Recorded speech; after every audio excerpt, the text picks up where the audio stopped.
मेरे वाल्मीकि भाइयों, आप समझो वो हमें बांटने का काम कर रहे हैं। आप हमारे खिलाफ मत जाइए। आपके लिए बाबा साहब ने हमारे लिए सब एक ही किया था। 75 साल में अभी तो पूरी तरह से संविधान लागू नहीं हुआ और ना ही रिजर्वेशन पूरा हुआ है। जो आज रिजर्वेशन पूरा हो जाता, आपको किसी ने मना नहीं किया है। आपकी सीटें आज भी खाली पड़ी हुई हैं। ये फैसला आपके खिलाफ है, हमारे खिलाफ है।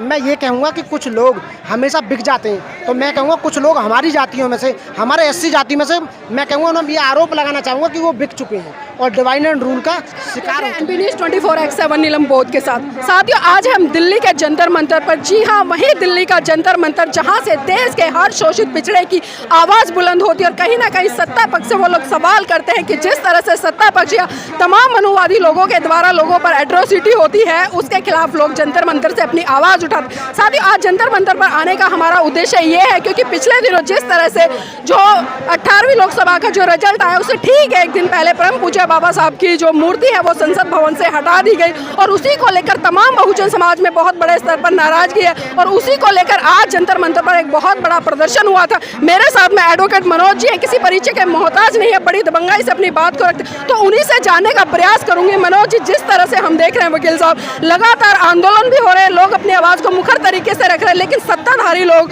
टस से मस नहीं हो रहे, तो क्या लगता है इस तरह के आंदोलनों से बाबा साहब की मूर्ति पुनः स्थापित हो पाएगी? तो बिल्कुल हो पाएगी। और मैं सबसे पहले सभी को मेरा क्रांतिकारी जय भीम। और आप लोगों को मैं सलूट करता हूं कि आप हमारा जितना भी दलित मीडिया है वो हमारे लोगों की बातों को समाज में पहुंचाता है, पूरे देश में पहुंचाता है, विदेशों तक पहुंचाता है। क्योंकि जो मोदी मीडिया है या गोदी मीडिया, वो तो उठाने का काम नहीं करता हमारी बात को।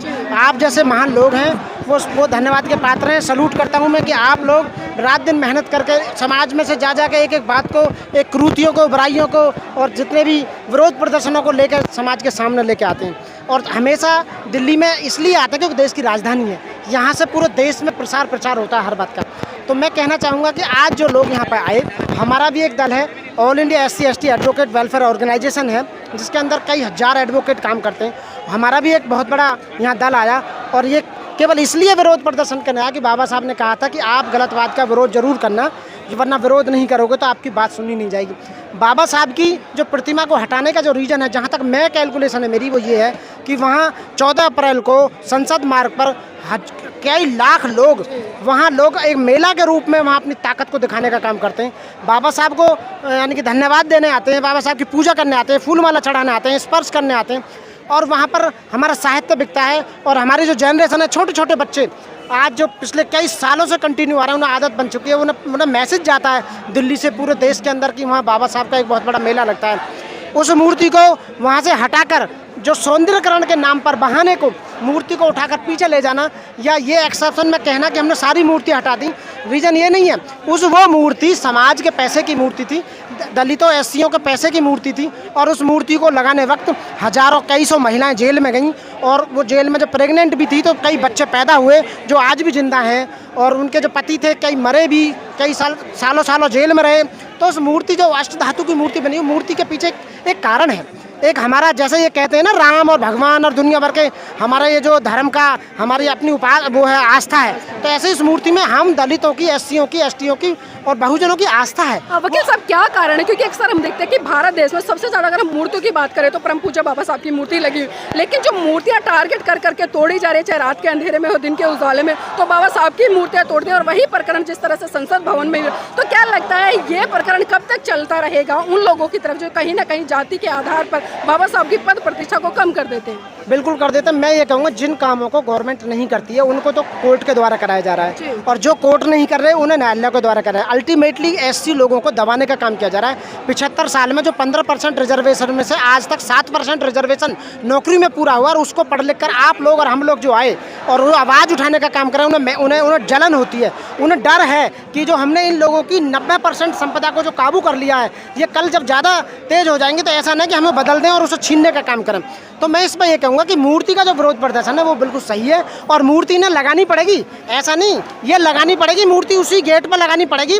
अभी 21 तारीख को जो कॉल करी है भारत बंद की, अभी जितना भी आप लोग देख रहे होंगे, एक मैं एग्जाम्पल देना चाहूँगा कि ये केवल भारतीय संविधान के दायरे में और कानून के दायरे में रह के ये विरोध प्रदर्शन कर रहे हैं। आपको याद होगा कि सुप्रीम कोर्ट ने 2 अप्रैल 2018 का जो एजिटेशन हुआ था SC/ST में एक मुकदमे के द्वारा जो उन्होंने 18 सेक्शन 18 में जो अमेंडमेंट किया था, उस अमेंडमेंट को लागू करने के लिए हम लोग सड़कों पर आए और बिना नेता के इतना बड़ा एजिटेशन हुआ, उसमें हमारे 14 भाई शहीद हुए। और शहीद होने के बाद में सरकार को ये महसूस हुआ और अमेंडमेंट लेके आई, सरकार ने विधेयक पास करके उसको एजिटेट करा। इसी तरह से जो डायरेक्शन दी गई है सुप्रीम कोर्ट के द्वारा कि राज्य सरकारों को क्रीमी लेयर बनाई जाए, तो इस तरह की तो अभी पॉसिबल है ही नहीं जो हो सकता, क्योंकि इससे पहले तो जातिगत जनगणना के आंकड़े आने चाहिए। और लोग कह रहे हैं कि भाई सुप्रीम कोर्ट के नेता क्यों नहीं बोल रहे, 131 MP है वो नहीं बोल रहे, क्योंकि ये जो फैसला है वो सुप्रीम कोर्ट के द्वारा किया गया, सरकार के द्वारा नहीं किया गया। सरकार खुद नहीं कर सकती, इसलिए उसे करा गया। तो लेकिन सर अभी हम जिस तरह से देख रहे हैं, चाहे हम इंडिया गठबंधन की बात करें, अन्य दलों की बात करें, क्योंकि जब हमने देखा पहले सत्र की शुरुआत हुई तो तमाम नेता भारत का संविधान वहाँ पर लेके बोले, जय भीम के नारे भी लोगों ने, लेकिन आज हम देख रहे हैं कि जंतर मंतर पर ना तो इंडिया गठबंधन या अन्य नेता जो कि बात करते हैं बाबा साहब के संविधान को बचाने के, बाबा साहब को की, आज उनमें से एक की भी शकल यहाँ पर दिखाई नहीं दी। तो क्या ऐसे लोग सिर्फ खाली बाबा साहब की जय जयकार करने तक सीमित हैं? मैं उसमें ये कहूँगा कि बहुत लोग संवैधानिक पदों के दायरे में बंधे हुए हैं। ये सरकार का फैसला नहीं है, सरकार के खिलाफ ताकि नेता यहाँ हैं, ये सुप्रीम कोर्ट का फैसला है और सुप्रीम कोर्ट सर्वोच्च है भारत के अंदर, यानी कि जुडिशरी जो वो सुप्रीम मानी गई है, लेकिन उससे ऊपर जनता है। तो जनता काम कर रही है अपना, जब उनको लगेगा कि हाँ जनता वास्तव में सही काम कर रही है और जनता हमारे लोग चाह रहे हैं दिल से, तो वो नेता भी आएंगे। 131 MP हैं, आज रिजर्वेशन अभी तो उनका भी रिजर्वेशन खत्म होगा, ऐसी बात नहीं है, लेकिन जो कुछ जो नेता हैं ज़्यादातर वो उन्हीं के नेता हैं, उन्हीं के मतलब मैं चमचा बोलूँगा, उन्हीं की पार्टी के, उन्हीं के चमचा, उन्हीं के द्वारा काम करते हैं, इसलिए वो हमारा साथ नहीं दे रहे हैं आज।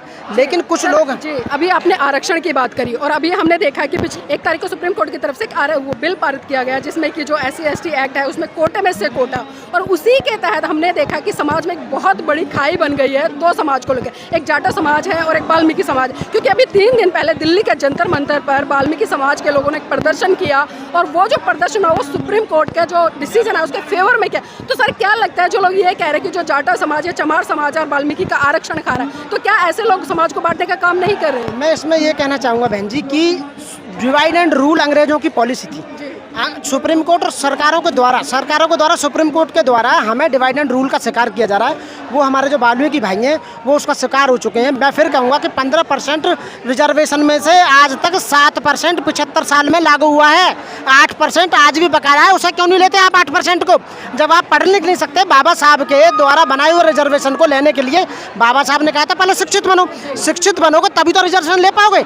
यदि मानो हमें क्रिमिनल लेयर में ले आया, हम क्रिमिनल लेयर में आ गए, आप फिर भी नहीं ले पाओगे क्योंकि आप पढ़े लिखे नहीं हो। आपकी वैकेंसी फिर भी खाली चली आ रही है और खाली रहेगी, और उसे 3 साल बाद जर्नल में कैरी फॉरवर्ड का रूल लगाकर जर्नल में कन्वर्ट कर दिया जाएगा और उसे जर्नल से भर लिया जाएगा। आपके हाथ तो फिर भी कुछ नहीं लगने वाला। आपकी जो लड़ाई लड़ रहा है, मैं यहाँ कहूँगा जितने लोग यहाँ आज लड़ाई लड़ने आए हैं, विरोध प्रदर्शन कर रहे हैं, केवल इसमें सबसे ज़्यादा संख्या जाटव और चमारों की है और किसी की संख्या यहाँ दिखाई नहीं दे रही मेरे को। मेरे वाल्मीकि भाइयों, आप समझो वो हमें बांटने का काम कर रहे हैं। आप हमारे खिलाफ मत जाइए। आपके लिए बाबा साहब ने हमारे लिए सब एक ही किया था। 75 साल में अभी तो पूरी तरह से संविधान लागू नहीं हुआ और ना ही रिजर्वेशन पूरा हुआ है। जो आज रिजर्वेशन पूरा हो जाता, आपको किसी ने मना नहीं किया है। आपकी सीटें आज भी खाली पड़ी हुई हैं। ये फैसला आपके खिलाफ है, हमारे खिलाफ है। मैं ये कहूँगा कि कुछ लोग हमेशा बिक जाते हैं, तो मैं कहूँगा कुछ लोग हमारी जातियों में से, हमारे SC जाति में से, मैं कहूँगा उन्हें ये आरोप लगाना चाहूँगा कि वो बिक चुके हैं और डिवाइड एंड रूल का शिकार हो चुके हैं। सर, अभी जिस तरह से जो आंदोलन हुआ था यहाँ पर वाल्मीकि समाज के लोग, उन्होंने साफ साफ ये कहा है कि जो सुप्रीम कोर्ट के द्वारा जो डिसीजन दिया गया है इसको जल्द से जल्द जो राज्य की सरकारें हैं वो लागू करें, वरना हम भी बहुत बड़ा आंदोलन करेंगे। ना तो राज्य सरकारों को निर्देश दिए गए। वो तो बाबा साहब ने जब संविधान बनाया था तो direct principle of state policy जो भाग 4 है उसमें ऑलरेडी पहले ही राज्य के नीति निर्देशक तत्वों में पहले लिख दिया है कि सरकारें क्या क्या काम करेंगी। तो एक तरफ तो सर लागू करने की बात कर रहा है एक समाज, लेकिन दूसरी तरफ वही दूसरा समाज जो उसका विरोध में, मैं उसकी बात कर रही हूँ। वो गलत है। वो भ्रम में आ चुके हैं, वो भटक गए हैं हमारे भाई। यदि वो संविधान को पढ़ेंगे और रिजर्वेशन को वास्तव में ही पढ़ेंगे तो उन्हें पता लगेगा कि तुम गलत रास्ते पर जा रहे हो। They are going to wrong way. वो बिल्कुल गलत रास्ते पर जा रहे हैं और उन्हें सोचना चाहिए, पढ़ना चाहिए, क्योंकि तुम्हारा रिजर्वेशन जाटव और चमारों ने नहीं खाया। मैं फिर कहना चाह रहा हूँ कि तुम्हारा रिजर्वेशन जाटव और चमारों ने नहीं खाया। तुम्हारा रिजर्वेशन, हम सबका जो रिजर्वेशन है वो वही ले पाएगा जो पढ़ेगा। जो आदमी PhD करेगा, LLB करेगा, LLM करेगा, वो IPS IAS प्रोफेसर जज वकील वही तो बनेगा। अब केवल नाली साफ करने के लिए आप रिजर्वेशन लेना चाह रहे हो या गटर में उतरने के लिए रिजर्वेशन लेना चाह रहे हो तो आप लेते रहो, उससे क्या फर्क पड़ेगा? उससे तुम्हारी परिस्थिति में चेंज नहीं होगा। बहुजन समाज पार्टी जब बनी 2007 से 2012 तक तो यूपी में ये नहीं देखेगा कि ये वाल्मीकि है, ये चमार है, जाटव है। वो रिजर्वेशन सबके लिए था। बहन जी ने सबके लिए एडमिशन कराए, सबके लिए बेनिफिट दिए। तो जो 15% रिजर्वेशन वो लागू करवाओ और आप गलत रास्ते पर मत जाओ, हमारे साथ आओ। ये फैसला वास्तव में गलत है। ये आपके फेवर में भी आप पढ़ो, आपके फेवर में नहीं है, ये आपके खिलाफ है।